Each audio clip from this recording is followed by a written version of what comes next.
Hey everybody, it's Natalie. Welcome back. I just wanted to say a quick thank you for everybody who has subscribed and has left comments and emails and supported me, and this has been quite a journey. It's almost been a full year since I've been started this transportation company and actually driving and doing everything. So it's been almost a full year, and it's been a really neat adventure, roller coaster, ups, downs, everything, and it's been just really exciting. And so I hope that what I share with you guys is beneficial. Today I want to go over pros and cons of car hauling. I am not trying to step on anybody's toes, okay? So don't get all pissed off. I am going to share with you guys my experience, my opinion, and what I see as the pros and what I see as the cons. This video is geared more towards the potential new hotshot, driver or transportation company owner, or whatever you want to call it, more towards the newer person looking to get into the business, or more towards the person who's just kind of started and maybe you're not sure what type of trailer you should be getting, whether you want to haul cars or not, what the different options are out there. So rather than putting out like a 30-minute video, because that just gets boring for anybody, I would think I'm going to split this up into two. So today we're going to go over the pros, and then probably in a couple days I'll release the cons. And again, my opinion, my experience, what I feel about cars. I very specifically, you guys know, I very specifically chose a trailer that was multi-purpose. So I have ramps, I haul cars, I am a car hauler, not strictly. I do prefer personally to haul freight, but I do haul cars to either fill the trailer or to get me to a different spot, or whatever the case may be. There's several reasons, but cars are not my meat and potatoes. However, I do have quite a bit of experience now with hauling the cars for over almost a year. So let's go over the pros. Pros are fairly easy to secure, right? 4 points of contact. Any vehicle under 10,000 pounds is just 4 points of contact, usually car straps. I personally use 12-foot car straps, 12-foot long, and they have a D-ring, and I use my regular ratchets that I use for all of my straps. So pretty easy to secure. Anything over 10,000 pounds should have chains or more than 4 straps. So pretty much anytime I do have a subscription for Central Dispatch, and there are other apps that I utilize as well to get vehicles, right? Anytime I look on Central, you guys, I find a vehicle. I can pretty much look within 100 miles of here, within 100 miles of there, I'm gonna find cars. And that's a good thing. Might not always find them at the rate that I want, right? But I can pretty much always find cars. And so I think that that's a pro. Another thing that is a huge pro to hauling cars is quite a few of the cars out there are COD. Some are even COP, cash upon pickup. And the majority of them are COD. If not, then they're certainly, if you have to invoice or wait for a check in the mail, the cars certainly do pay quite a bit quicker than the majority of the freight that I do book. Cars pay anywhere, if you have to wait for a check, cars are paying anywhere from 2 days to 10 days. Usually that's about the range I see. After about 2 days after delivery, up until about 10 days after delivery, they're gonna cut a check. So you should be getting a check max within 2 weeks after you hauled that car, if it's not COD. So that's a great plus. Freight is a lot different. I'll go over that in another video. So usually all of the cars that I've loaded are being picked up from the port, an auction, a dealership, or a private party. So the port and most auctions have a little bit smaller windows, pickup and delivery windows, right? They have a little bit different hours of operation, time frames. But other than that, dealerships, you know, open 9 a.m. to 9 p.m. used to be anyways. And private parties are flexible. You know, I've called shippers and said, hey, do you mind if are you a morning person? Do you mind if I pick this up about 7 o'clock in the morning?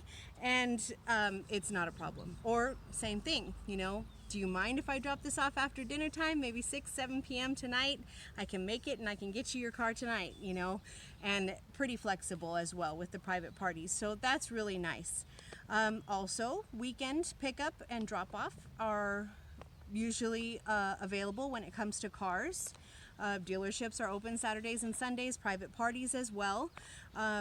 Ports and auctions, not usually, but there are some auctions that are 24-hour.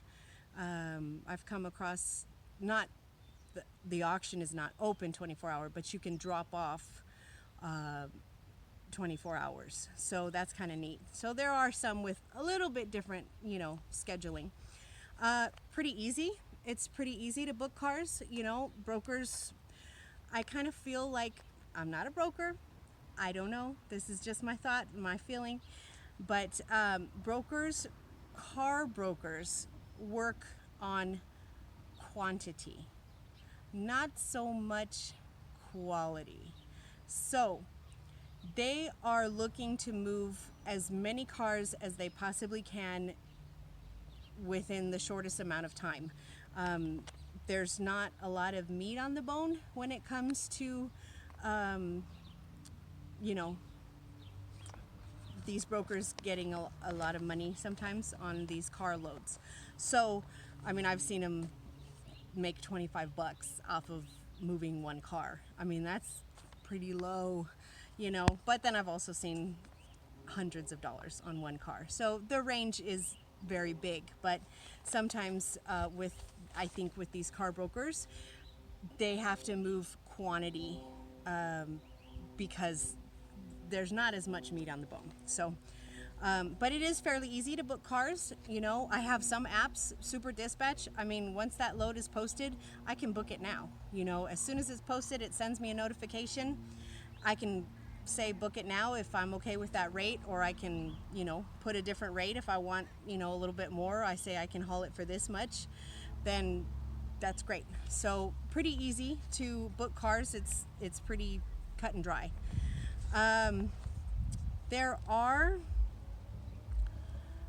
I have found, you know, there is still room for negotiation. There's always room for negotiation. You guys, if you are a natural haggler,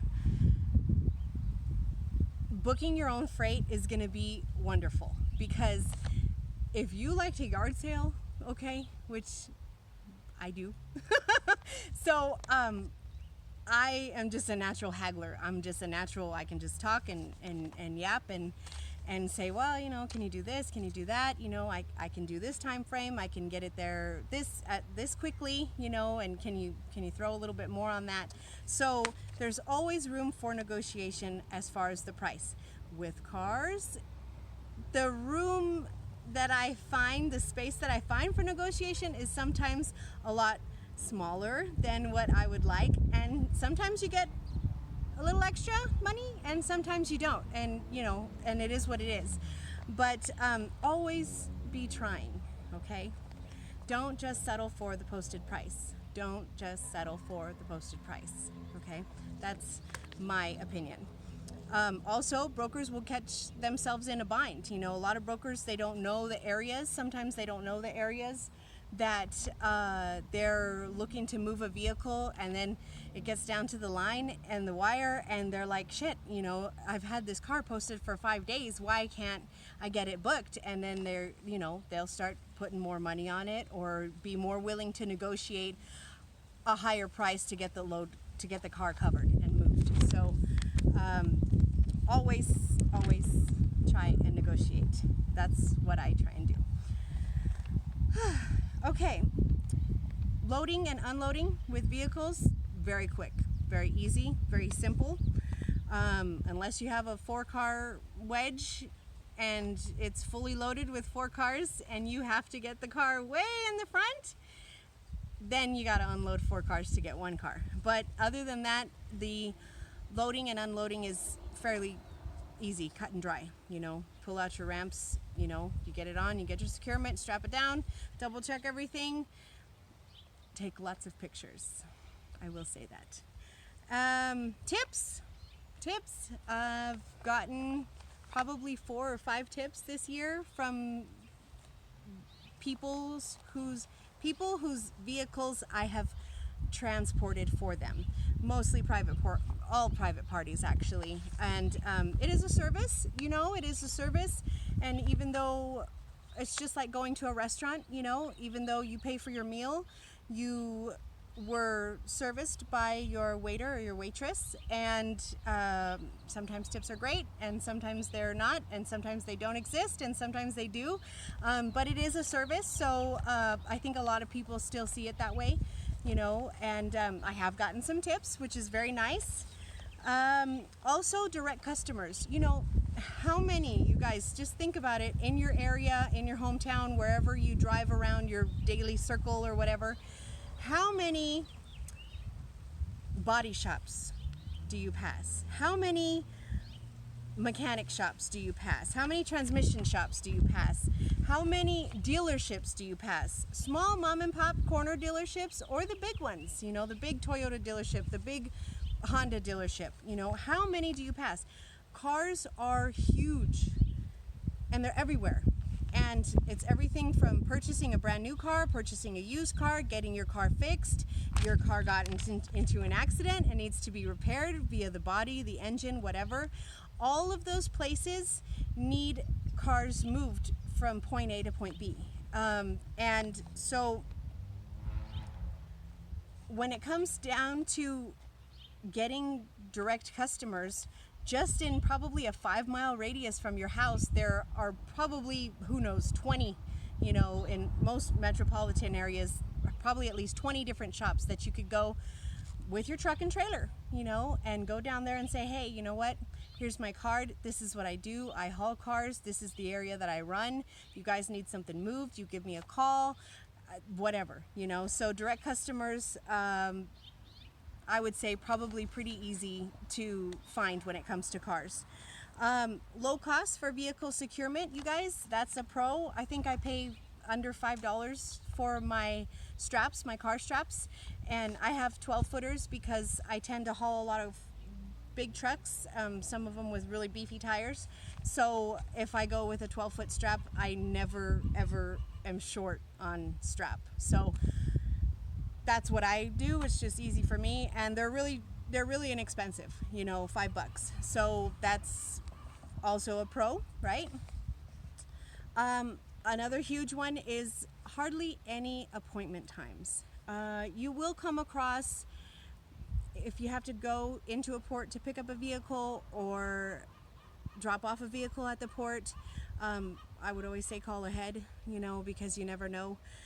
But other than that, hardly any appointments. It's super simple. You know, you call ahead just to make sure the vehicle's ready, it's there, confirm the address, because there are plenty of areas where somebody can give you mixed up information. But so long as you call ahead and that car's there, you can say, hey, I'll be here, I'll be there tomorrow, I'll be there today, tomorrow, you know, the vehicle's going to be ready, it's going to be there. You're not going to have to deal with appointments, which is really nice. And then depending on the type of trailer that you have, if you do want to haul cars come in all different shapes and sizes and have been modified, you know, to all different shapes and sizes. So For me, I have a 40-foot flatbed trailer. Normally, I only get 2 cars on and a small piece of freight, a small partial. But I have gotten 3 cars on if they're small enough, you know. So my point is,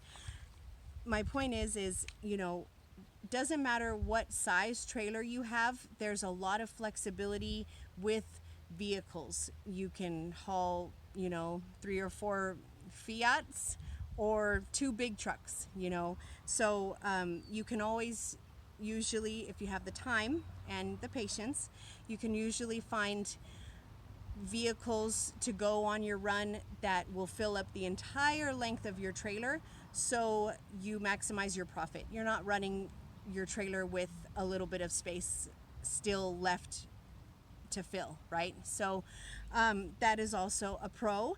And hopefully you guys, you know, this helps you guys that are newer or looking into the business or not sure what type of equipment to purchase, stuff like that. Hopefully this helps you guys. If you have any questions, comment, email, and I'll try to help you as best as I can, as soon as I can. And tomorrow I'll probably release the cons. Thanks.